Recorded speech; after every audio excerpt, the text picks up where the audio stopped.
അമ്മേ, നമുക്ക് കൂടി ഹോസ്പിറ്റലിലേക്ക് പോയാലോ? അവൻ ചെന്നിട്ട് വിളിക്കാന്നാ പറഞ്ഞത്. മയറ്റിൽ കണ്ണ അവളെ നീ സേവ് ചെയ്യണേ എന്റെ കൃഷ്ണ, എന്റെ ഗുരുവായൂരപ്പ.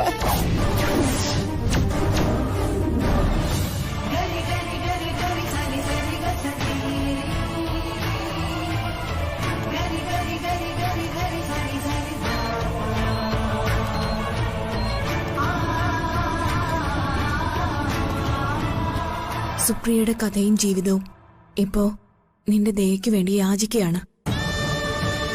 നിന്റെ കാരുണ്യത്തിലാണ് ഇനി അവളുടെ ജീവിതം.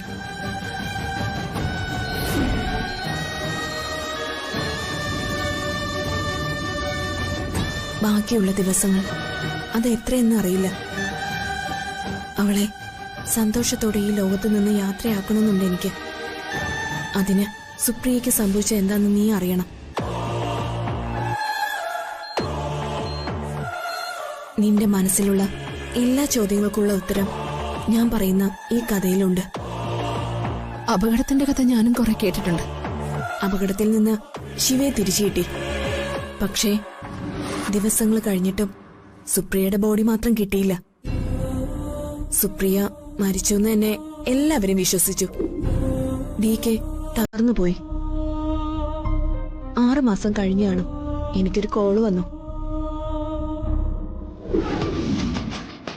ഹലോ, ആരാ? ഹലോ, കേൾക്കുന്നില്ലേ? ഹലോ, നിങ്ങൾ ആരാ? സുപ്രിയയോ? സുപ്രിയ അവളെവിടെയാ? ഹോസ്പിറ്റലിലോ? ഏത് ഹോസ്പിറ്റലില്?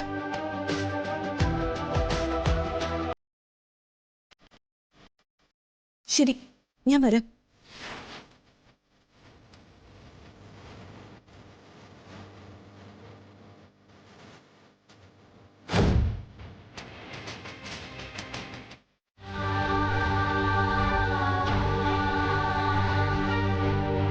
ജ്യോതി. ജ്യോതി പൗർണമിയുടെ കൂടെയുണ്ട്. എല്ലാം കേട്ട് കഴിയുമ്പോ എങ്ങനെ പ്രതികരിക്കുമെന്നാ എന്റെ സംശയം. ജ്യോതി നല്ല കുട്ടിയാ, അവക്ക് എന്നെ മനസ്സിലാവും. എനിക്കങ്ങനെ തോന്നുന്നില്ല. DKയുമായി അടുത്തിടപഴകുമ്പോൾ പഴയതുപോലെ പ്രശ്നം ഉണ്ടാക്കിയാലോ? ജ്യോതിയുടെയും DKയുടെയും ജീവിതം തകർക്കാനോ DK അവളിൽ നിന്ന് അകറ്റാനോ വന്നതല്ല ഞാനെന്ന് ജ്യോതിക്ക് മനസ്സിലാവും. എന്തെങ്കിലും കാരണത്താൽ ജ്യോതി DKയോട് സത്യം പറഞ്ഞാൽ എത്ര നാൾ DKയിൽ നിന്ന് അവൾക്കിത് ഒളിച്ചു വെക്കാൻ പറ്റും? അതിന് ഞാൻ മരിക്കാൻ ഒരുപാട് നാളൊന്നും വേണ്ടല്ലോ കമലേജി. ഇപ്പൊ തന്നെ ഡോക്ടർമാര് പറഞ്ഞ സമയം ഏതാണ്ട് തീർന്നിരിക്കുകയല്ലേ. ഇതേ ഒറ്റ വീക്ക് വെച്ചെന്നല്ലുണ്ടല്ലോ. ആശുപത്രിയാണെന്നൊന്നും ഞാൻ നോക്കില്ല. എന്തിനാ ഇങ്ങനെ എപ്പോഴും തമാശ പറയുന്നത്?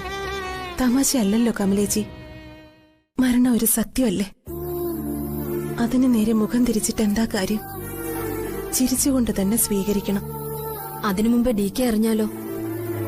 ഉള്ളിന്റെ ഉള്ളിൽ ഇപ്പോഴും ചാരം മൂടിയ കനലാണ് DKക്ക് നീ. ജ്യോതിയുടെ ലൈഫ് എന്താകും?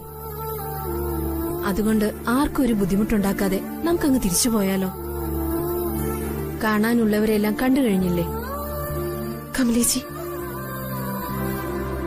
എനിക്ക്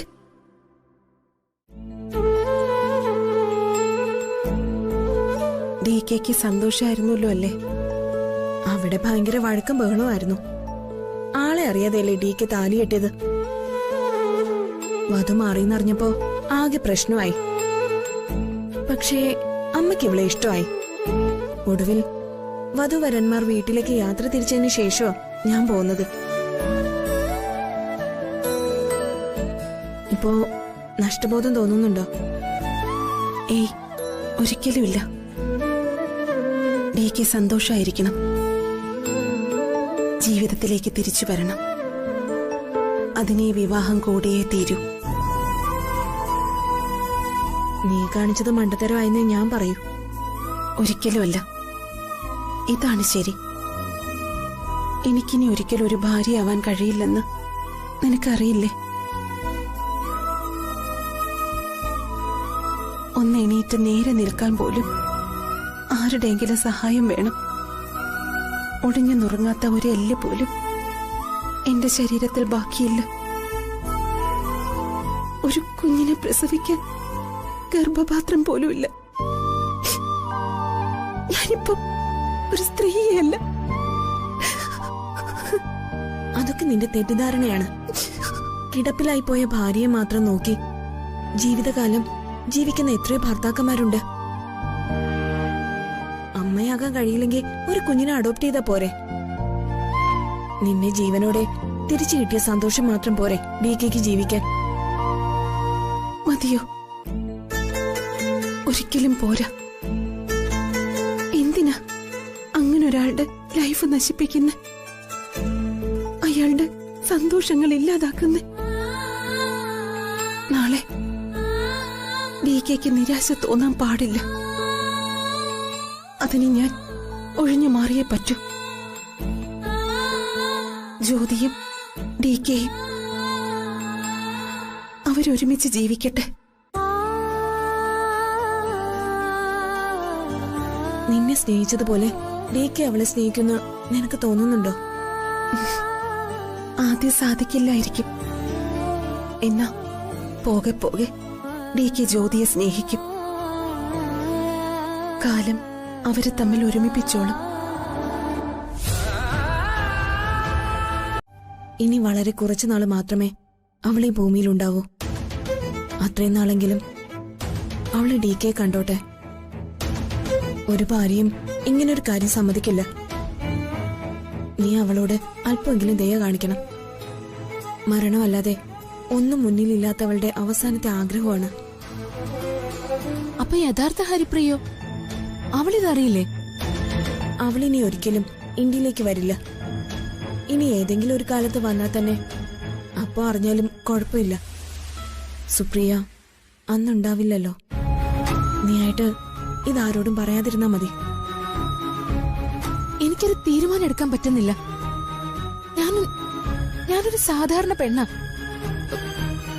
എന്റെ ഭർത്താവ് എന്റേത് മാത്രമായിരിക്കണം എന്നാഗ്രഹിക്കുന്നവളാ.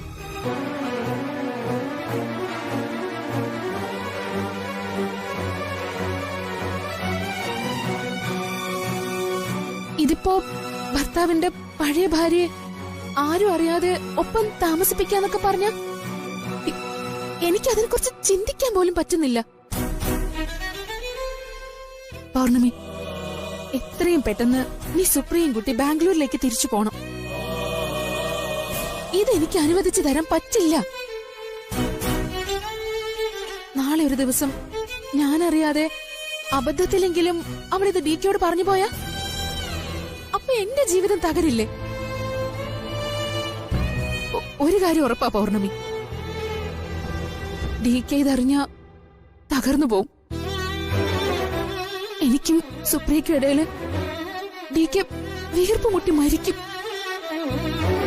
ആ ദുരന്തം കാണാൻ എനിക്ക് പറ്റില്ല.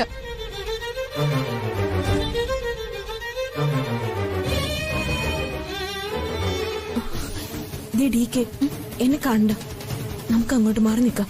വാ.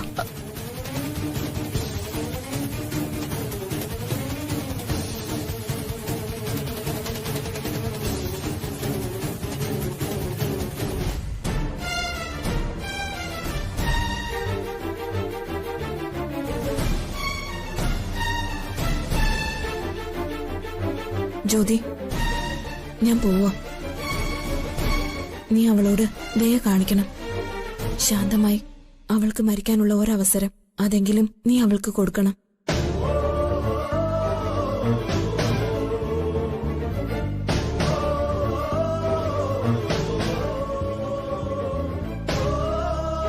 ഇതെന്റെ അപേക്ഷയാണ്. പോട്ടെ.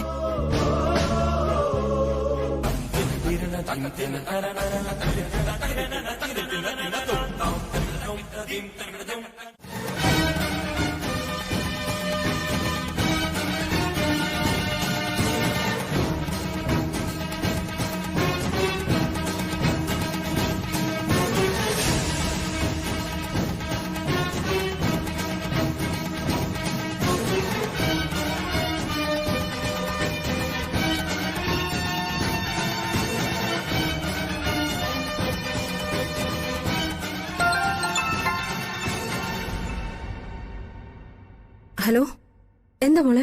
ഡി കെ എവിടെ? ദേ ഫാർമസിയുടെ മുന്നിലെത്തി. ഡി കെക്ക് ഭാവമാറ്റമൊന്നും ഇല്ലല്ലോ അല്ലേ? ഇല്ല. ആ കടലാസ് മടക്കി കൈ തന്നെ വച്ചിരിക്കുക. ഇതുവരെ പേരൊന്നും നോക്കിയില്ലെന്നാ തോന്നുന്നത്. ഈശ്വര, രക്ഷപ്പെട്ടു. കമലേച്ചി, എന്തെങ്കിലും ബുദ്ധി ഉപയോഗിച്ച് കമലേച്ചി തന്നെ ആ ബില്ലടയ്ക്കണം.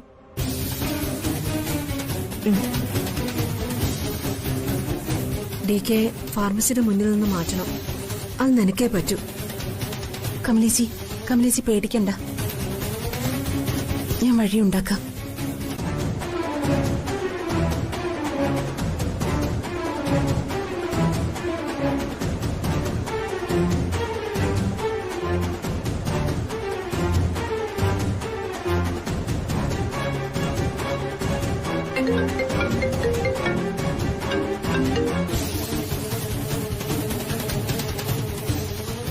ഹലോ.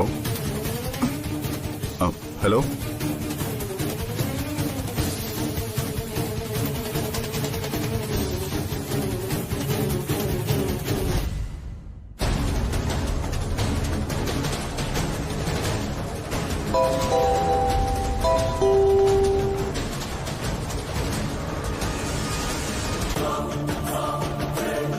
ഹലോ.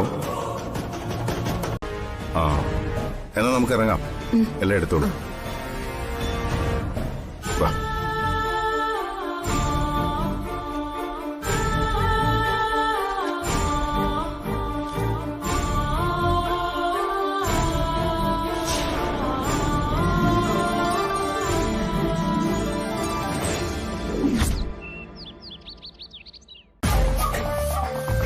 അവൾക്ക് എന്തോ കാര്യമായിട്ട് പറ്റിയിട്ടുണ്ട്.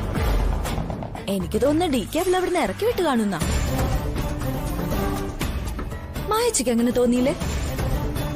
ഇറക്കി വിട്ടതാണോ അതോ ഇറങ്ങി പോന്നതാണോന്ന് നമുക്കറിയില്ലല്ലോ. അതറിയണമെങ്കിൽ ഡി കെയും ഹരിപ്രിയയും തിരിച്ചു വരണം. എന്നെ തല്ലണ്ട അമ്മാവ, ഞാൻ നന്നാകൂലെന്ന് പറഞ്ഞ പോലെ നിങ്ങളുടെ കാര്യം. അതിന് ഞങ്ങൾ എന്ത് ചെയ്തു? എന്തിനാ എന്തെങ്കിലും ചെയ്യുന്നേ? ഇങ്ങനെ ഒരു ഏഷണി പറഞ്ഞ പോരെ. ആരാടി ഏഷണി പറഞ്ഞത്? ദേ അഹങ്കാരം പറഞ്ഞാലുണ്ടല്ലോ. നീ ആരാന്നാ നിന്റെ വിചാരം? നീ ഞങ്ങളുടെ അനിയത്തിയാ, അത് മറക്കരുത്. ഒരു വീട്ടിൽ എന്തെങ്കിലും കുഴപ്പങ്ങളുണ്ടെങ്കിൽ അവിടെയുള്ള രണ്ടുപേര് തമ്മില് അതിനെക്കുറിച്ച് സംസാരിക്കുന്നതില് എന്താ തെറ്റ്? ഹരിപ്രിയെ ഹോസ്പിറ്റലിലാക്കിയത് ജ്യോതിയല്ലേ? എന്നിട്ട് ഹരിപ്രിയ ഇല്ലാതെ ജ്യോതി മാത്രം തിരിച്ചു വന്നു. അതെ, അതന്നല്ലേ ഞാനും പറഞ്ഞു വന്നത്. വിഘ്നേഷിന്റെ അടുത്താണ് ഹരിപ്രിയ എന്ന് ജ്യോതി മാത്രം എങ്ങനെ അറിഞ്ഞത്? അതാ പറഞ്ഞത്, അതിലൊരു അസാധാരണത്വം ഇല്ലേ? ഇനി സത്യം എന്താണെന്ന് അറിയണമെങ്കിൽ എന്തായാലും അവരിവിടെ എത്തണം.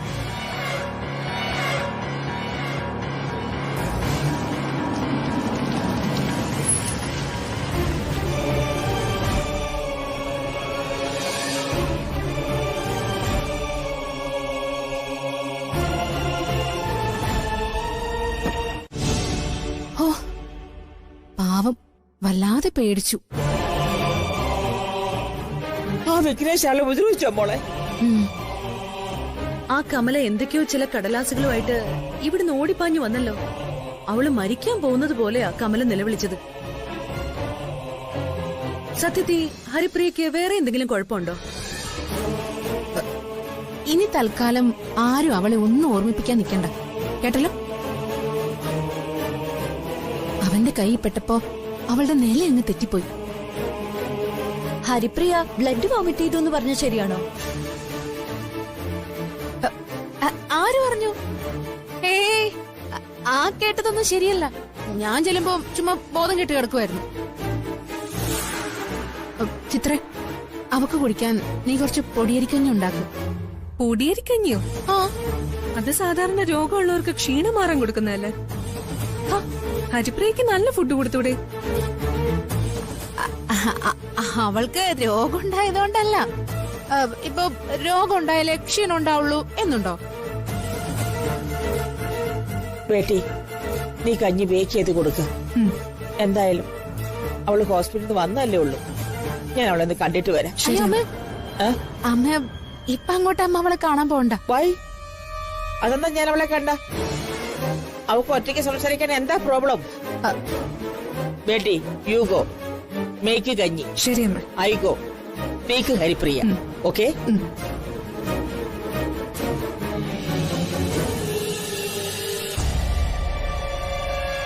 നിനക്കെന്താ ഒരു വെപ്രാളം? എന്ത് വെപ്രാളം? സാധാരണ എന്തെങ്കിലും കള്ളത്തരം കാണിക്കുമ്പോഴാ ഇങ്ങനെ വെപ്രാളപ്പെടുന്നത്. എന്തോ ഒരു ചുറ്റിക്കളിയുടെ സ്മെല്ലടിക്കുന്നുണ്ട്. അതെ, നിങ്ങളൊരു കാര്യം ആലോചിക്കണം. ആര് കാരണം അവൾക്ക് ഈ ആപത്തൊക്കെ വന്നത്? നമ്മള് കാരണം. വിഘ്നേഷും അവളും തമ്മിൽ എന്തെങ്കിലും പ്രശ്നമുണ്ടോ? ഇല്ലല്ലോ. ഈ വീടിനോടും ഹിറ്റ്ലറിനോടുമുള്ള പ്രതികാരം തീർക്കാൻ വിഘ്നേഷ് ഹരിപ്രിയെ തട്ടിക്കൊണ്ടുപോയി. അപ്പൊ അവളെ സംരക്ഷിക്കേണ്ട ബാധ്യത ആർക്കാ? ആർക്കാ? നമുക്കല്ലേ? ഇവന് മുന്നിൽ ആരൊക്കെയാണെങ്കിലും അവനെ പൊക്കിയിരിക്കും. ഇപ്പൊ താൻ ചെല്ല്.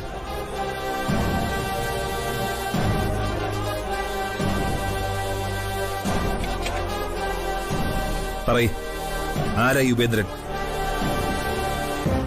തീർന്നു, സകലതും തീർന്നു. എന്തിനാണോ അവൻ ചെന്ന് പോലീസിന്റെ വലയിൽ വീണു കൊടുത്തത്? അവൻ എന്തെങ്കിലും വായ തുറന്ന് പറഞ്ഞു പോയാൽ പിന്നെ എല്ലാം നമ്മുടെ തലയിൽ തന്നെ വരും. പേടിക്കണ്ട, അങ്ങനെ ഒരിക്കലും സംഭവിക്കില്ല. എടോ, തന്റെ ആളാണ് അവനുമായിട്ട് ബന്ധപ്പെട്ടത്. ഒരിക്കൽ ഫോണിൽ താൻ അവനുമായിട്ട് സംസാരിക്കുകയും ചെയ്തു. അന്വേഷണം നടത്തുന്ന പോലീസുകാരന് എന്തെങ്കിലും സംശയം തോന്നിയാൽ അവനിലൂടെ തന്നിലേക്ക് എത്താൻ അധിക സമയമൊന്നും വേണ്ട. അങ്ങനെ വരില്ല. അവൻ ഒരിക്കലും എന്റെ പേര് പറയാൻ പറ്റില്ല. ഞാൻ ആരാണെന്ന് പോലും അവൻ അറിയില്ല.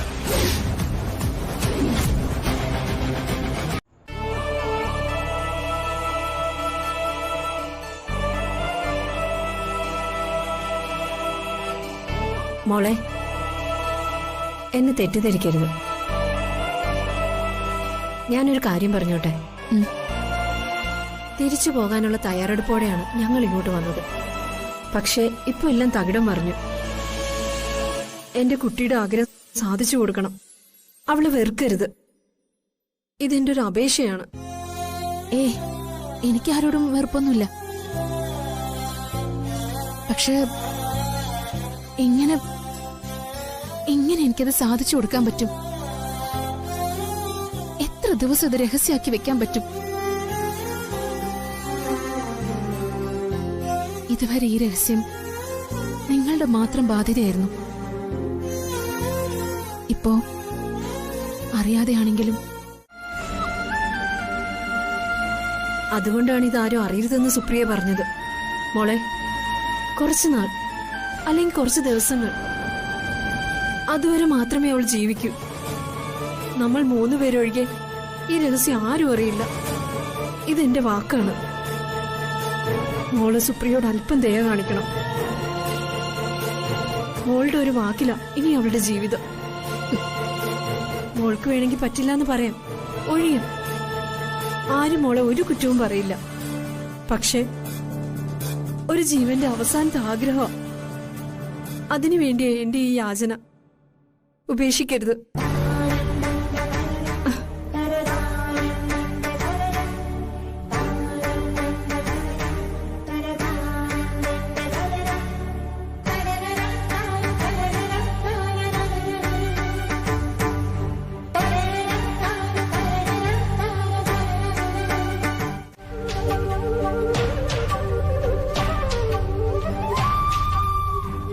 സർപ്പത്തിന്റെ പുറത്ത് ചവിട്ടി നിൽക്കുന്ന പോലെയാണല്ലോ ദൈവമേ ഞാൻ നിൽക്കുന്നത്.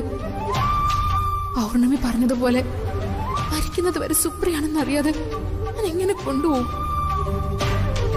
ഞാൻ സമ്മതിച്ചില്ലെങ്കിൽ ചിലപ്പോ അവളുടെ ഡീറ്റയോട് സത്യം പറയും. അതോടെ എന്റെ ജീവിതം തകരും. സുപ്രിയ വന്നതും പോയതും നീ മാത്രമേ അറിയാവൂ. ഇല്ലെങ്കിൽ നിന്റെ ജീവിതം തകരും.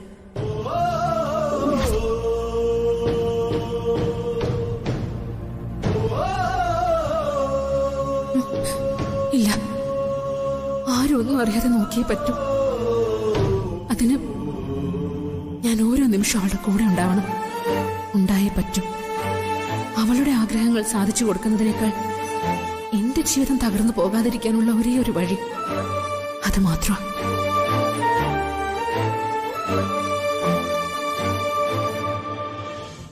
നിന്റെ ഈ ചിരിയൊക്കെ ഇപ്പൊ അങ്ങ് മാറും. സത്യം പറ, നിന്റെ പിന്നിൽ ആരാ? നിന്നെ കൊണ്ട് ആരാ ഇത് ചെയ്യിപ്പിച്ചത്?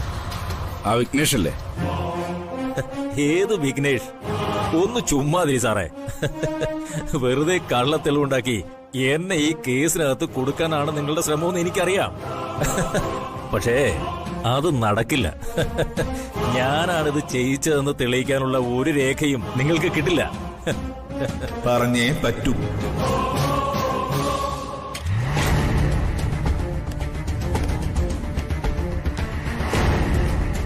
രേഖ ഉണ്ടെങ്കിലോ മൂർത്തി? ഉപേന്ദ്രൻ അറിയോ അങ്ങനെ ഒരാളെ? അവനിപ്പോ ഞങ്ങളുടെ കസ്റ്റഡിയില്ല. ഏത് ഉപേന്ദ്രൻ? എനിക്കങ്ങനെ ഒരാളെ അറിയില്ല. പക്ഷേ ആ ഉപേന്ദ്രന് മൂർത്തിയെ അറിയാം. അവന്റെ കോൾ ലിസ്റ്റിൽ കഴിഞ്ഞ ഒരാഴ്ചയായി അവൻ നിങ്ങളെ സ്ഥിരമായി വിളിച്ചുകൊണ്ടിരിക്കുന്നു. അതിപ്പോ പലരും പല ആവശ്യത്തിനും വിളിക്കില്ലേ? അതങ്ങനെയല്ലല്ലോ. ആ പാർട്ടിക്കിടയിൽ ആഹാരത്തിൽ വിഷം ചേർക്കുന്നതിന് തൊട്ടുമുമ്പും നിങ്ങളുടെ കോൾ ഉപേന്ദ്രന് വന്നിരുന്നു. അവനിരിക്കുന്ന ഇരിപ്പ് കണ്ടില്ലേ സാറേ? രണ്ടെണ്ണം കൊടുത്തവൻ തത്ത പറയുന്ന പോലെ എല്ലാം പറയും. വേണ്ടടോ, അല്ലെങ്കിലും പറയും. പറഞ്ഞേ പറ്റൂ. സത്യത്തിന് അങ്ങനെ മറച്ചു വെക്കാനൊന്നും പറ്റില്ല. പറമൂർത്തി. അതിനുശേഷം ആഹാരത്തിൽ വിഷം കലർത്തിയതിന് ശേഷം അവൻ നിങ്ങളെ തിരിച്ചു വിളിക്കുകയും ചെയ്തു. പോലീസിന്റെ കയ്യിൽ അതിനെല്ലാം രേഖയുണ്ട് മൂർത്തി. എന്താ ഇനി അവനെ മുന്നിൽ കൊണ്ടു നിർത്തി പറയിക്കണോ ഇതെല്ലാം നിങ്ങൾ അവനെ കൊണ്ട് ചെയ്യിച്ചതാണെന്ന്? ഡ്രൈവർക്ക് 50,000 രൂപ കൊടുത്തതും ഫുഡ് സർവ് ചെയ്യുന്ന ആളുടെ വേഷത്തിൽ അവൻ അതിനകത്ത് കയറി പറ്റിയതും എല്ലാം അവൻ സമ്മതിച്ചു. അത് മാത്രമല്ല, ഫുഡിൽ വിഷം കലർത്താനായിട്ട് നിങ്ങൾ കൊടുത്ത 5 ലക്ഷം രൂപയും കുറിച്ചു അവൻ പറഞ്ഞു. ആരാ നിങ്ങൾക്ക് ഈ പണം തന്നത്? ഇല്ല. പക്ഷേ അവൻ ഇങ്ങനെ ആ മൊഴിയിൽ തന്നെ ഉറച്ചു നിന്ന് നമ്മൾ കുഴയും. തെളിവെടുപ്പിന് മറ്റ് ശാസ്ത്രീയമായ മാർഗങ്ങൾ ഉപയോഗിക്കണം. നുണ പരിശോധന നടത്തേണ്ടി വരും. എന്നാ പിന്നെ താമസിക്കുന്നതിനാ അത് നടത്തിക്കൂടെ? അതങ്ങനെ എളുപ്പത്തിൽ തീരുമാനിക്കാവുന്ന ഒന്നല്ല. മേലുദ്യോഗസ്ഥന്മാരുടെയും കോടതിയുടെ ഒക്കെ ഉത്തരവ് വേണം. താൻ എന്താ ആലോചിക്കുന്നത്? ഒരു പരിശോധനയും വേണ്ട. താൻ ആ മൂർത്തിയെ ഒരു ഒറ്റ മണിക്കൂർ നേരം എനിക്ക് വിട്ടുതന്നാ മതി. അവനെ കൊണ്ട് സത്യം ഞാൻ പറയിക്കാം. കൊള്ളാം, നല്ല കഥയായി. എന്നിട്ട് വേണം തനിക്ക് അവനെ ഇടിച്ച് ശരിയാക്കാൻ, അല്ലേ? ഇടോ, താൻ ഇതിലൊന്നും ഇടപെടണ്ട. പോലീസ് നോക്കിക്കോളൂ. പോലീസ് നോക്കി. താൻ എന്നെ കൊണ്ടൊന്നും പറയിക്കണ്ട. എടോ, അവൻ പറയുന്നതിന്റെ വാലും തുമ്പും പിടിച്ചു പോയാൽ അതിന്റെ അറ്റത്ത് അവൻ തന്നെയാവും MP വിഘ്നേഷ്. എടോ, അങ്ങനെ സംശയത്തിന്റെ പേരിലൊന്നും ഒരു MP അറസ്റ്റ് ചെയ്യാൻ പറ്റില്ല. ഇത് ജനാധിപത്യമാണോ? ജനപ്രതിനിധികൾക്ക് ചില പ്രത്യേക പ്രിവിലേജ് ഉണ്ട്. അയാളെ അറസ്റ്റ് ചെയ്യണമെങ്കിൽ തന്നെ അതിന് നടപടിക്രമങ്ങളുണ്ട്. അത് പാലിച്ചില്ലെങ്കിലേ എന്റെ തൊപ്പി പോവും. തനിക്ക് തൊപ്പി പോകുന്ന പേടി, പക്ഷെ എനിക്കാ പേടിയില്ല. ഒരു കാര്യം ഞാൻ പറയാം. ക്ഷമയുടെ നെല്ലിപ്പലകെ നിൽക്കാൻ ഞാൻ. എന്റെ കുടുംബത്തോ ബിസിനസ്സിലോ ഇനി അവൻ കയറി കളിച്ചാൽ എനിക്കൊരു പോലീസിന്റെ സഹായം വേണ്ട. അവനെ തീർത്ത് കെട്ടിയിരിക്കും ഞാൻ. ഐഡന്റിറ്റി. സുപ്രിയയുടെ എല്ലാ രേഖകളും ഇതിലുണ്ട്. ഇതിന് നീ സൂക്ഷിച്ചു. ഇല്ലെങ്കിൽ നശിപ്പിച്ചേക്ക്.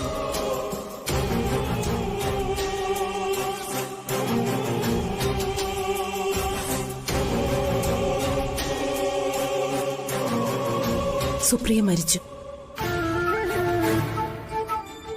നീ പറഞ്ഞ പോലെ ഏതോ ഒരു പെരുങ്കള്ളി. അത് മതി.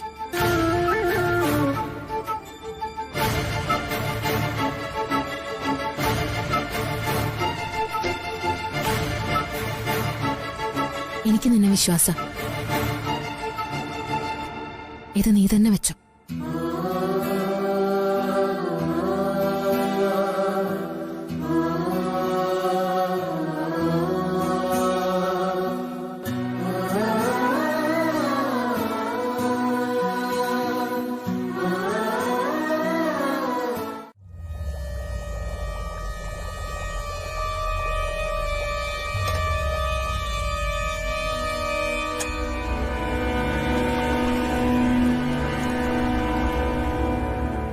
മായച്ചി, തമ്പുരാട്ടി ഇതുവരെ ഇറങ്ങി വന്നില്ലല്ലോ. സാധാരണ രാവിലെ എഴുന്നേക്കുന്നതാണല്ലോ. ഓ, ഇത്ര ബുദ്ധിമുട്ടണ്ട. അവർക്ക് രണ്ടുപേർക്കുള്ള ചായ ഞാൻ കൊണ്ട് കൊടുക്കാം. ഇങ്ങനെ തന്നേക്കും. വേണ്ട, അവള് തന്നെ വന്ന് കൊണ്ടുപോയിക്കോളും. താരെ, ചായ കുടിച്ചിട്ട് നീ പോയി ചെടി നനയ്ക്ക്. 2 ദിവസമായി ചെടി നനച്ചിട്ട്. എനിക്കെങ്ങും വയ്യോ. ചിത്ര, നീ ചെന്ന് ചെടി നനയ്ക്ക്. ഞാൻ കിച്ചണിലെ കാര്യം നോക്കിക്കോളാം. അത് വേണ്ട. 2 ദിവസം മുൻപ് എന്നെ ഇതേപോലൊന്ന് പറ്റിച്ചത് ഞാൻ മറന്നിട്ടില്ല. അവസാനം ചെടി നനയ്ക്കലും അടുക്കള പണിയും എല്ലാം ഞാൻ തന്നെ ചെയ്യേണ്ടി വന്നു. അതുകൊണ്ട് അവരവരുടെ ജോലി സ്വന്തമായിട്ടങ്ങ് ചെയ്താൽ മതി. പ്ലീസ് ചിത്ര, രാവിലെ വെയിലുകൊണ്ട് എനിക്ക് തല ഇറങ്ങും. വേണ്ട, തീരുമാനിച്ചതുപോലെ അങ്ങ് ചെയ്താ മതി. നീ ചെടി നനയ്ക്ക്, ഇവൾ അടുക്കളയിൽ കയറും, ഞാൻ വാഷ് ചെയ്യും. അപ്പൊ ജ്യോതിയോ? അവളിപ്പോ ആകെ മനസ്സമാധാനം പോയ മട്ടില്ല. അതിപ്പോ സ്വന്തം ഭർത്താവും മറ്റൊരു സ്ത്രീയെ ഇങ്ങനെ ചേർത്ത് പിടിക്കുന്നതും കെയർ ചെയ്യുന്നതും ആർക്കായാലും സഹിക്കാൻ പറ്റില്ല. പക്ഷെ നിങ്ങൾ വേറൊരു കാര്യം ശ്രദ്ധിച്ചോ? എന്ത് കാര്യം? ഹരിപ്രിയയുടെ കാര്യത്തില് ജ്യോതിക്കിപ്പോ കുറച്ച് താല്പര്യം കൂടിയിട്ടുണ്ട്. അത് നേരാ. അവളെ താങ്ങിക്കൊണ്ട് പോവാനും അവൾക്ക് ഭക്ഷണം കൊടുക്കാനും ജ്യൂസ് കൊടുക്കാനും ഒക്കെ എന്തൊരു താല്പര്യമായിരുന്നു. അതിന്റെ കാര്യം എന്താന്ന് എനിക്ക് മനസ്സിലാവാത്ത. DKക്ക് ഹരിപ്രിയയോട് സിമ്പതി കൂടിയാലോ എന്ന് പേടിച്ചിട്ടായിരിക്കും. അല്ലാതെന്താ? അല്ല മായച്ചി, ആ വിഘ്നേഷ് എന്തിനാ ഹരിപ്രിയ പിടിച്ചോണ്ട് പോയത്? ജ്യോതി പിടിച്ചോണ്ട് പോയ പോരായിരുന്നോ? ഇവള് ജൂനിയർ മാൻഡ്രേക്കാണെന്ന് അയാൾക്ക് മനസ്സിലായി കാണും. അതെ, നീ ഒന്ന് പോയി ചെടി നനയ്ക്ക്. മായച്ചി, ഒരു 5 മിനിറ്റ് കൂടെ കഴിയട്ടെ മായച്ചി. പറ്റില്ല, നിന്റെ മടി ഞാനിന്ന് ശരിയാക്കി തരാം. പോയേ, പോ പോ.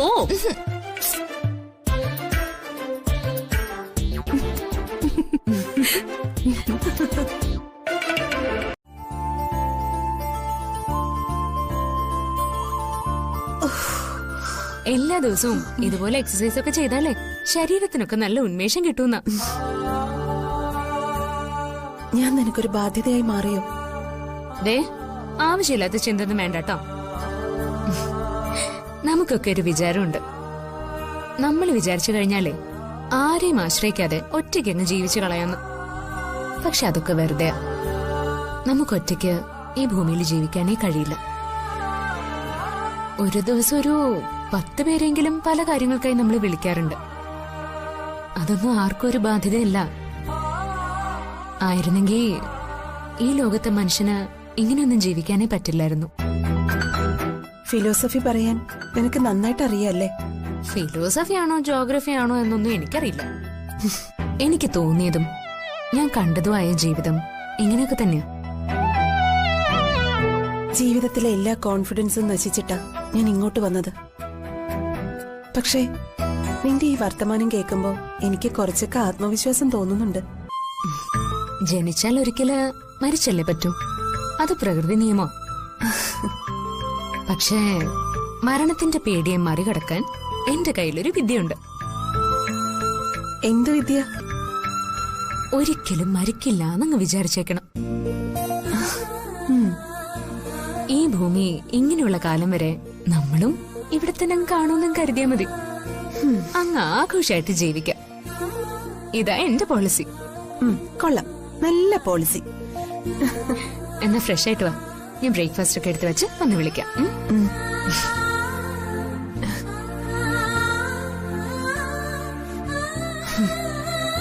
എന്നെ സന്തോഷിപ്പിക്കാൻ വേണ്ടിയാ ഈ കഷ്ടപ്പെടുന്നത്. പൗർണമി, ഇവിടം വരെ വന്നിട്ട് ഞങ്ങളെയൊന്നും കാണാതെ പോവുകയാണോ? അല്പം തിരക്കിലായതുകൊണ്ടാ മായേ. എന്തായാലും ഇപ്പൊ കണ്ടല്ലോ, സന്തോഷം. വീക്ക് വരുമ്പോ പറഞ്ഞാ മതി. ഇറങ്ങട്ടെ. ധൃതി പിടിച്ചുള്ള ഈ തിരിച്ചുപോക്കൽ എന്തോ ദുരൂഹത ഉണ്ടല്ലോ പൗർണമി. നിങ്ങൾക്കിത് എന്ത് പറ്റി? വീട്ടിൽ വരുന്ന ഒരു അതിഥിയോട് ഇങ്ങനെ സംശയത്തോട് സംസാരിക്കുന്നത് ശരിയല്ല. അത് അതിഥിയെ അപമാനിക്കുന്നതിന് തുല്യമാണ്. അയ്യോ, ഇവിടെ ആരും അപമാനിക്കാൻ വേണ്ടി പറഞ്ഞതല്ല പൗർണമി. അങ്ങനെ തെറ്റിദ്ധരിക്കണ്ട. DKയുടെ സുപ്രിയാന്റിയുടെയും അടുത്ത ഫ്രണ്ടായിരുന്നല്ലോ നിങ്ങള്. DKയുടെ പിറന്നാളിന്റെ അന്ന് നിങ്ങളൊരു കത്ത് കൊണ്ടുവന്നു. കത്തിലായിരുന്നു ഡി കെ കല്യാണം കഴിക്കണമെന്ന് സുപ്രിയാന്റി എഴുതിയിരുന്നത്. പിന്നെ നിങ്ങളെ ഇപ്പോഴാണല്ലോ കാണുന്നത്. അതൊക്കെ കഴിഞ്ഞ കാര്യങ്ങളല്ലേ. നിങ്ങൾക്ക് ഇപ്പൊ എന്താ അറിയേണ്ടത്? അറിയേണ്ടത് ചോദിച്ചാ പൗർണമി സത്യം പറയോ? എന്ത് അസുഖത്തിനുള്ള മരുന്നാ പൗർണമി ഹരിപ്രിയയ്ക്ക് കൊടുത്തത്?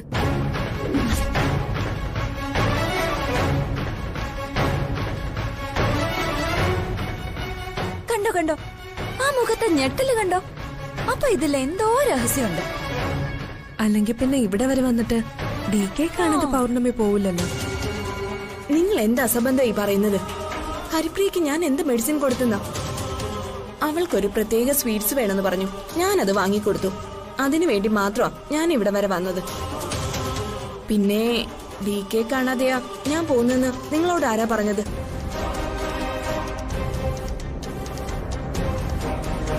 ഞാനിപ്പോ അങ്ങോട്ട് തന്നെയാ പോകുന്നത്.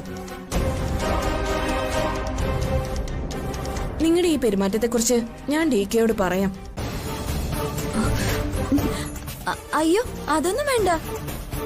ഞങ്ങളങ്ങനെ ഇൻസൾട്ട് ചെയ്യാൻ വേണ്ടി ചോദിച്ചതല്ല. എനിക്ക് സംശയം തോന്നിയതുകൊണ്ട്. കാണുന്നതും കേൾക്കുന്നതും എല്ലാം സത്യമാണെന്ന് വിചാരിക്കരുത്. ഞാൻ ഹരിപ്രിയെ കാണാൻ വന്നത് നിങ്ങളെ ബാധിക്കുന്ന കാര്യമല്ല. സോറി പൗർണമി, ഇവള് വന്നൊരു സംശയം പറഞ്ഞതുകൊണ്ട് ചോദിച്ചതാ. എന്ത് സംശയം? ഇതെന്നെ ഇൻസൾട്ട് ചെയ്യുന്നതിന് തുല്യോ? സോറി. ഇതൊന്നും ചെന്ന് ഡി കെയോട് പറഞ്ഞേക്കല്ലേ. ഒരു അബദ്ധം പറ്റിയതാ. ഈ താരേച്ചിയുടെ മണ്ടത്തരം കാരണം എല്ലാം സംഭവിച്ചത്. സോറി പൗർണമി. തൽക്കാലം ഞാനിത് ക്ഷമിച്ചിരിക്കുന്നു.